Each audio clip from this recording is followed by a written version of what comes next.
Mwenyekiti wa Chama cha Demokrasia na Maendeleo Mheshimiwa Freeman Mbowe mapema leo amelaani na kupinga vikali uamuzi wa serikali kuwapatia Kenya madaktari 500.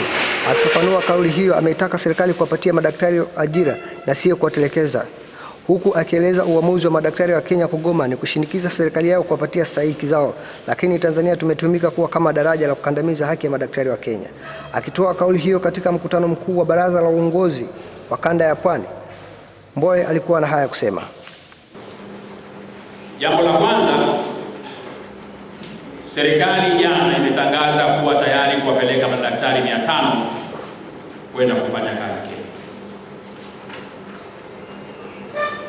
Katika mazingira ya kawaida, Chadema tunapenda wasomi wetu wapewe fursa za kufanya kazi mahali popote duniani ili wakaongeze ujuzi, lakini vile vile wakajihakikishie kipato, lakini ni lazima jambo hilo tulifanya wakati tuna uhakika wa usalama wa wataalamu.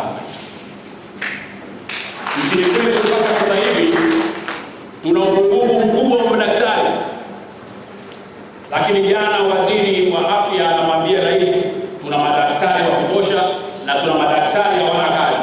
Kwa hiyo tunaweza tukawatoa madaktari wetu wakaenda kufanya kazi nje, kwa sababu hapa Tanzania hawana. Naomba Chadema tuseme kitu kimoja. Madaktari Tanzania hawatoshi na tuna uhaba mkubwa wa madaktari. Ni vema serikali iseme haina uwezo wa kuajiri madaktari, lakini siseme kwa madaktari wa kutosha. Kwa mujibu wa viwango vya shirika la afya duniani WHO, kwa nchi kama Tanzania inatakiwa na daktari mmoja kwa watu 10,000. Kwa takwimu za sasa, daktari mmoja wa Tanzania anawahudumia wananchi 28,000. Viwango vya WHO ni daktari mmoja kwa watu 10,000. Wenzetu wa Kenya wameshafika viwango hivyo vya WHO. Daktari mmoja Kenya anahudumia wagonjwa 8,000.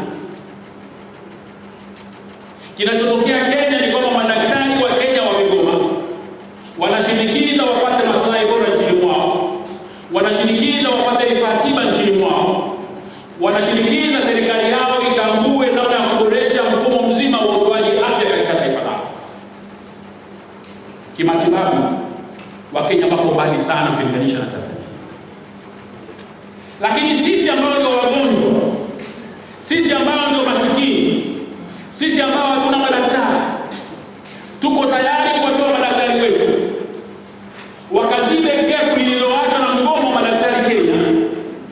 Na kuanzia jana mpaka leo, ukienda kwenye mitandao ya kimataifa, Watanzania tunadhalilishwa, tunatukana na madaktari wa Kenya, tunatukana na Wakenya kwamba tunakwenda kuingilia mambo ya ndani ya nchi yao. Na wanasema ole wa vijana wa Kitanzania waende Kenya wakajifanye kutibu matibabu.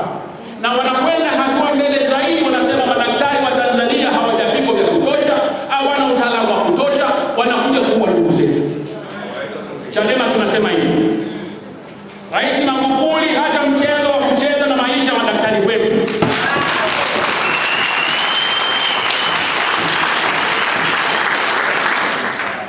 Katika mazingira ya kawaida, ingekuwa wanakwenda Kenya wakati kuna haja ya utulivu Kenya, kuna haja ya uhakika wa usalama Kenya, kuna mapokezi ya jamii ya Kenya kuwapata vijana wetu, tungeruhusu vijana wetu wakafanye kazi, kwa sababu hata Wakenya ni ndugu zetu.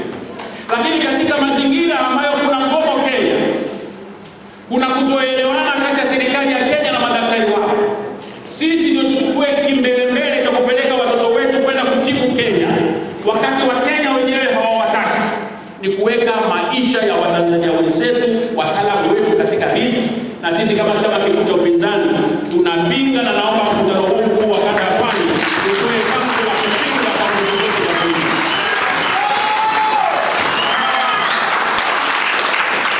Magufuli na serikali yake wawape ajira vijana wetu.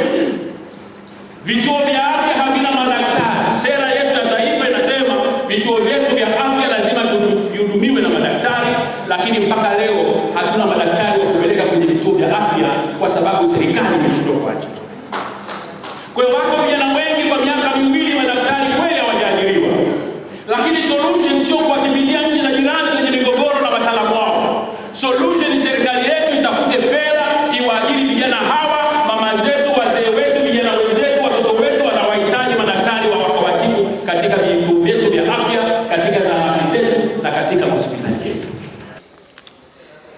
Nikiripoti kutoka ukumbi unaofanyiwa mkutano mkuu wa Baraza la Uongozi Kanda ya Pwani la Mada jijini Dar es Salaam, ni mimi mwanahabari wako Abdulkarim Hussein Muro, Chadema Media.